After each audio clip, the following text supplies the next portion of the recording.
United States and Canada. Mr. Trump is keeping us busy on this side of the border. Today we will be talking about tariffs, and we will give you the business immigration perspective, how Canada should be reacting to the upcoming tariff war.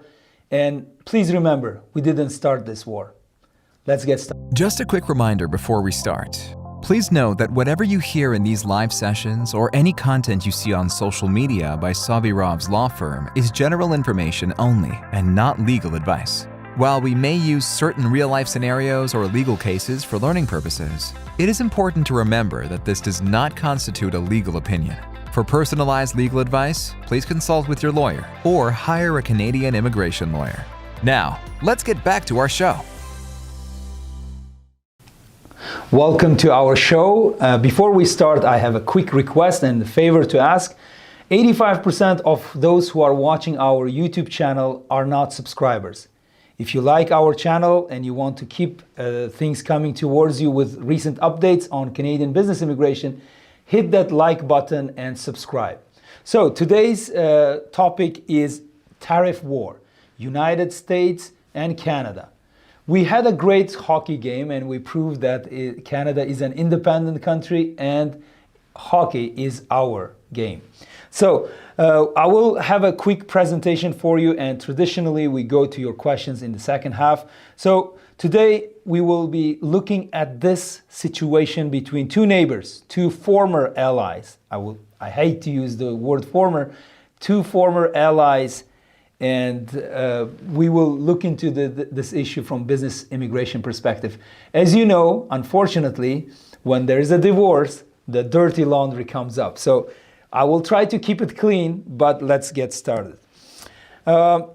First outline, Canada's economy goes beyond the USA.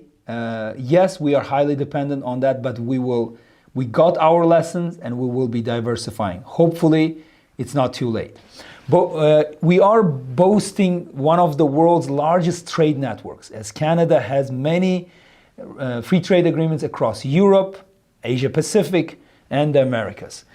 We are actually the only G7 country that has free trade agreements with all other G7 countries. So first, the reality, we recognize, we acknowledge, there are tariffs coming, and Mr. Trump says it's inevitable and it will be hitting us on March 4th, which will increase the cost of steel, imports into US, aluminum, manufacturing and agriculture industries will be suffering. Yes, short term, I hope it's short term, and it will be our, hard work going forward to diversify out of the US. So why Canada is shifting its trade focus? And we know that Minister of International Trade, Ms. Ng, has been traveling to Australia recently. Kudos to her government and the professionals supporting that mission. I think we should look somewhere else. We can sell to anybody through our oceans. Thanks to our geographic location, we can communicate with both east and west and south of the United States. So ongoing trade disputes have pushed Canada to diversify. We woke up late to this game. Unfortunately, we should have done it way in the first term of the US presidency by Trump. We should have started way early, but again, never too late. And we will diversify we will go beyond US markets and strengthen our global partnership which are already in existence. Benefits from Canada's 15 free trade agreements. We have 15 free trade agreements with almost covering 52 nations, 52 countries around the world. And it is the market volume is 1.5 billion people, I think. That's the latest one. The agreements allow us to access global markets through such agreements as agreement with the European Union, CETA, CPTPP. I wish we had a simpler name for that, but with Asia Pacific and with United Kingdom, Chile, Peru, and many, many other countries in the list. So the tariffs are coming. It's a reality. We have to recognize it in one shape or another. or whether temporary just to send a message or not, Mr. Trump will do something about tariffs. Maybe it's not 25%, maybe it's even 5%. Whatever the percentage is will be detrimental to both parties. So the justification, as you have heard, is Mr. Trump says it's about immigration and illegal drugs coming into Canada, from Canada to the United States, which is very small in compared to any other exports of such goods to United States. And the tariffs are delayed, but they are coming again. It will be ugly and unproductive. That's the message I'm getting from many stakeholders in this. What does the tariff war mean to us? Canadian businesses will suffer for now, but it will push us to diversify. And more importantly, it's our benefit, it will push us to be more productive and efficient. The productivity has been the hallmark of problems in Canada. Productivity, update your equipment. And when you are looking at this issue from the business immigration perspective, if you want to come to Canada, now it's becoming more and more difficult in the US, unpredictability and so on. Come to Canada, bring your latest technology, produce in Canada, and benefit from Canada's trade network. Supply chain between US and Canada will be disrupted, and we will have to adapt to the new realities. Consumers on both sides will be paying more. Let's see how Americans will react when the prices go up and the prices will hit their wallets. Next, I want to touch base. Of course, consumers will get hurt because it's the business will defer and pass the price increase to the consumer.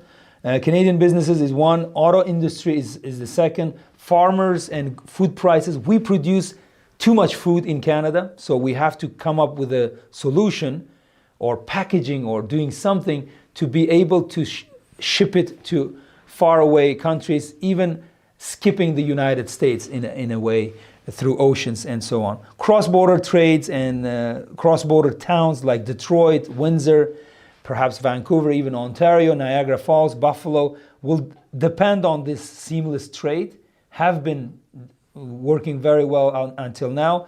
Tariffs could harm local economies. Yes, this is the reality we have to accept. Now, the next one, from the US side, it's also, again, American manufacturers importing raw materials from Canada, aluminum, steel, and so on. More expensive Canadian energy. We supply energy to the east coast of the United States. If we apply tariffs, equivalent tariffs, and this will be expensive Canadian energy will be going to the United States.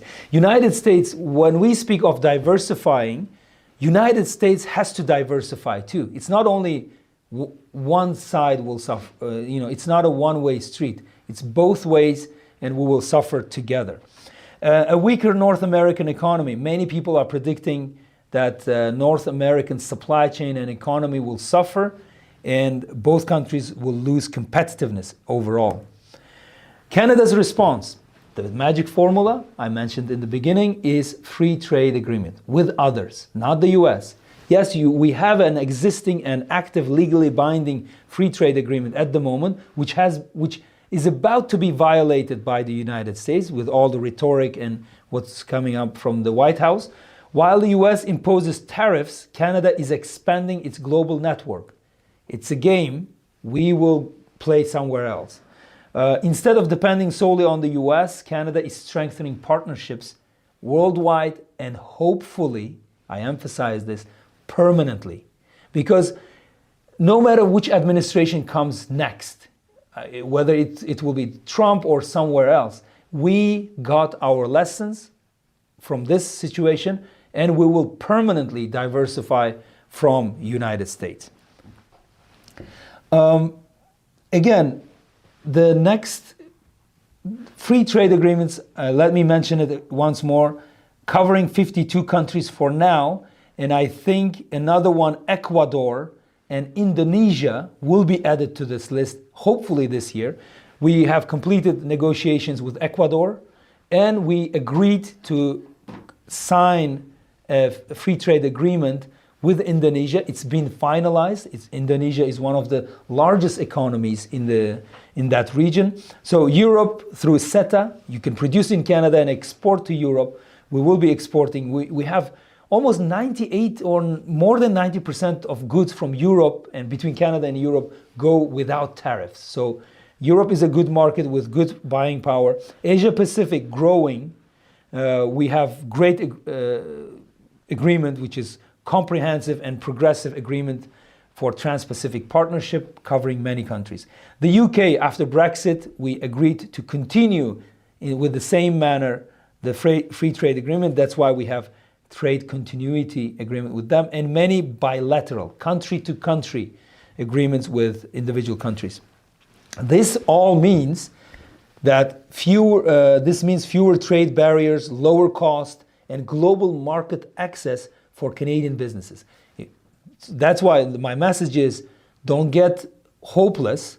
Come to Canada, become Canadian business, produce in Canada, and export to the world. For international investors, it makes Canada a gateway to international trade. Yes, US is the biggest economy for now, the biggest economy in the world. It will change. See the pace of change in global landscape. It will change, and we will be on the right side of the history. Key trade agreements that matter. We have European Union, tariffs with 27 tariff-free trade with 27 European countries. 98%, here's the statistics, 98% of products traded between Canada and EU have zero tariffs. We can enjoy French cheese, we can enjoy German products, we can enjoy Polish products, any products. Today, this morning, I enjoyed Bulgarian feta cheese. Why not? And we will send our goods to European Union too. Strong investor protection make it easier to set up operations both in Europe and in Canada. So I welcome those free trade agreement countries and businesses located in FTA countries expand into Canada. Expand. You know, Donald Trump is trying to bring businesses to United States. I think we can get great businesses in Canada too. We can bring those FTA countries, businesses from FTA countries, and allow them to prosper in this country. We have all the minerals, we have all the natural resources, and most importantly, very highly educated human capital. European producers should set up operations in Canada, benefit from Canada's rich resources, and sell to Europe and the world. So you can produce here cheaper, maybe more accessible, and then export it to the world. UK and us, we have two frameworks to work with UK, the Pacific Agreement, and which gives access to 500 million consumers in Asia Pacific region, reduces intellectual property, and you can see the list of countries, amazing set of countries that we can deal with. UK, again, bilateral agreement, we can expand British businesses into Canada without additional tariffs. Now, why Canada is a global business hub? And this is our answer to the United States. Why does it matter to the businesses, investors, and entrepreneurs? Easier market expansion. We don't have bad relationship with our neighbors. We don't. We don't want that kind of relationship. No matter, and we want to have good relationship with partners. We are a fair in that terms. So, investor-friendly policies. Canada offers tax benefits, grants, incentives for industries such as tech, green energy, and advanced manufacturing, and many, many other grants that I cannot mention in one presentation. Skilled workforce, again, innovation and skilled workforce, that's what our advantage is. Our immigration system has always been selecting the best and brightest. We did it. Yes, there were some failures, I recognize that. But overall, highly educated young population in Canada, lots of rich mineral resources in Canada, and we are ready to cooperate with anyone who extends a friendly hand. Okay, Next steps for business owners. What messages I will leave to you today. How can you take advantage of Canada's free trade framework?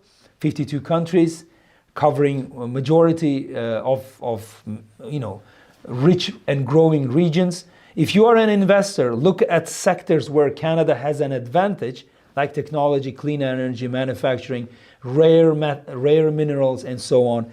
Electrification, another topic that you can look at. If you're an entrepreneur, explore Canada's startup visa and provincial entrepreneur programs. We always accept good entrepreneurs, motivated entrepreneurs in Canada.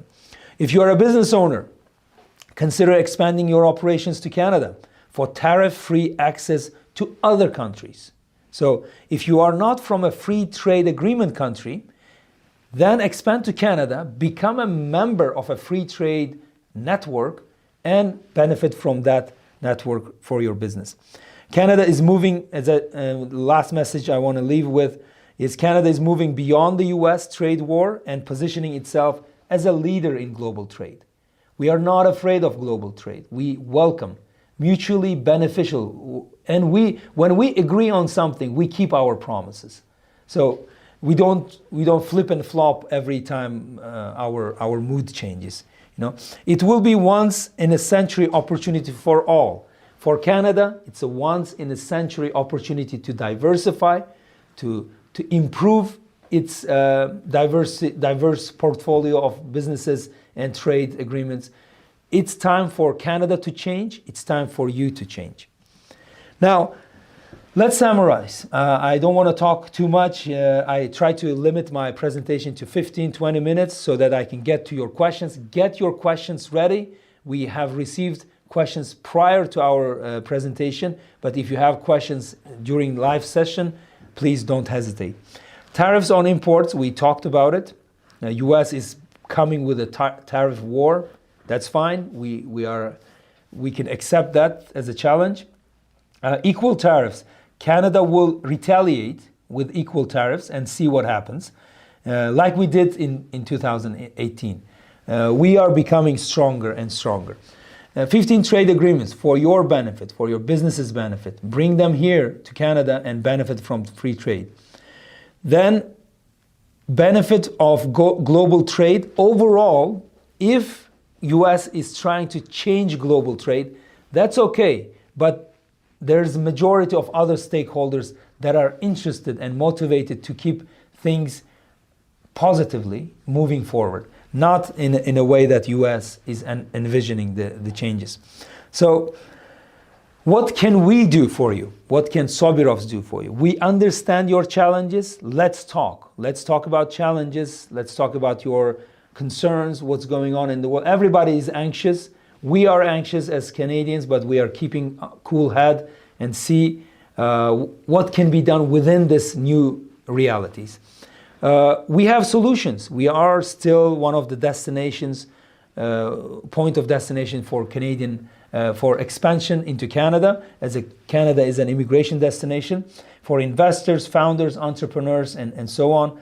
The right strategy and patience. Yes, you have to adapt a strategy in immigration. You have to pivot when necessary, and you gotta get very patient in dealing with any countries, including those who are accepting immigrants.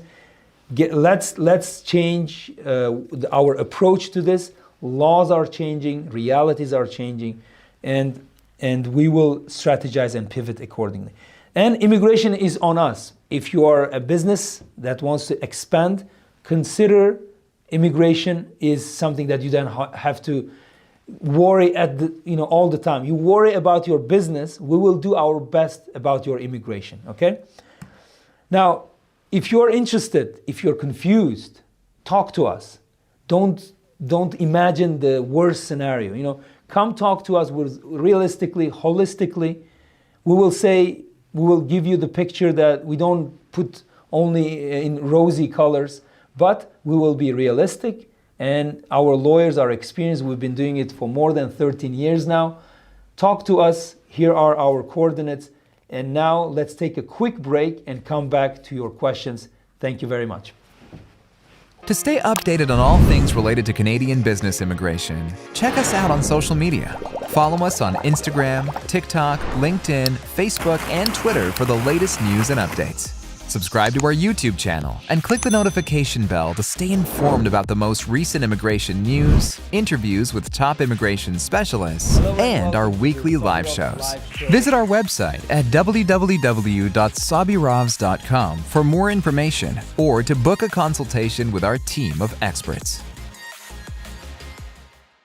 Are you constantly... Welcome back to the show. Sorry for the technical delay. Your questions help us go deeper to the topic. This was just an overview. The purpose of the overview is that you go and do your research on your own. We cannot delve into too much detail in our presentation. We just highlight the main points. Now, the question time. We received questions in advance. Thank you for sending those to us. Question from LinkedIn through our messaging. Are these tariffs purely economic, or are they more about politics? What's the real motivation behind the US trade war with Canada? Well, that's a great question to Mr. Trump and his team. In my humble position as a Canadian, I think it's a negotiation tactic. Yes, he's unhappy. Yes, he has to satisfy the thirst of his electorate in the US. He has to keep them happy. And he is that's his negotiation tactics. That's the type of person he is. Yes, he makes a lot of noise, justified, not justified, smart, not so smart. But I think it's both. It's both about economy and politics. The politics being the realpolitik that we always refer to. And again, we were reminded by these actions of Mrs. Trump that countries don't have friends, they have interests. And our interests should be above American interests. So Canadian interest on top, maybe American interest at the bottom. So we will do our best. If it's realpolitik, then it's very good. We will play realpolitik. I think it's both economy and politics. So, and that next question from the audience, we have one comment, I think. Hi, I think you do. All right, Rob, thank you very much for your comment. If you have questions, don't hesitate. Let's discuss. If you have a comment, I would like to hear from you. Now, next question from website. Will Canada's response, that is retaliatory tariffs, actually have an impact on the US, or will it hurt Canadian businesses more? Well, if we go forward with tariff, we still have a couple of days to go. March 4th is expected. If we go full-fledged tariff war, I think we have to retaliate. We cannot sit still, right? And at that moment, when the tariff war starts, we shouldn't be thinking of the other side. We should be just thinking of our side. Yes, our businesses will suffer, but we will make the pain, make others feel the same pain, because we have to protect our economy too. If it came to this stage, then all gloves are off, and we go fist fight to protect Canadian economy. So one thing that Canadians are doing great, and I salute them, is buying Canadian. Think about buying Canadians. Since this whole thing happened, I did my best to not buy American goods. Why? I buy Peruvian goods, I buy New Zealand goods, I buy Canadian goods, and I buy South African goods, and so on. So I am diversifying on my daily basis. It's hard, it's not easy, it could be expensive, but we will do what's necessary to protect our interest in this war. In this trade war, not the real war. Okay, next question. I think we'll still have some from our audience, I believe. So I think that's it. A few questions, but all right, here we go. New questions. Okay, from Instagram. We also are on Instagram. Sobirov's Law Firm is our handle. please follow on Instagram. So the question from that platform is, does the Canada-UK agreement make it easier for British businesses to expand into Canada? How does it compare to other FTAs? Well, other FTAs have similar mechanism, investors, skilled professionals, and movement of people in a way is facilitated through FTA. For example, intra-company transfers are very popular in the FTA framework. You can move your team from the UK to Canada. We have several teams moving that way, and the other way too, from Canada to UK. Similar mechanisms are there in other FTA frameworks. So it's almost the same. It's all the same. It's movement of capital, goods, and people. There are what we call treaty work permits first. Under the work permit framework, you can bring your professionals, business owners, and expand into Canadian landscape. We are privileged to have good agreement with UK and long heritage with UK. So I think that's all I can say. It's easier for sure. It's much easier than non-FTA countries because certain regulations don't affect FTA countries. It's a more privileged position in a way. So feel free, if you are a British business, want to expand to Canada, we can help you. Let's talk. All right, another Samin is asking, for FTA ICT work permit, what happens to tax payment, for example, from UK to Canada? UK and Canada have an agreement to avoid double taxation. I had the privilege to live in the UK and earn in the UK before Brexit. I was working at a law firm there.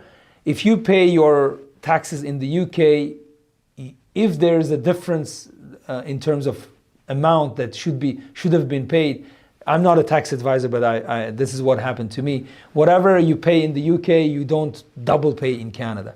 You pay income taxes and all the relevant taxes where you generate that income. But again, for this kind of specific tax-related questions, I suggest that you talk to tax advisors who are professional in cross-border taxation. Okay? I think that's it. That is it for now. Thank you for your participation, and don't forget to subscribe to our channels, and see you next time in our live shows. Bye-bye.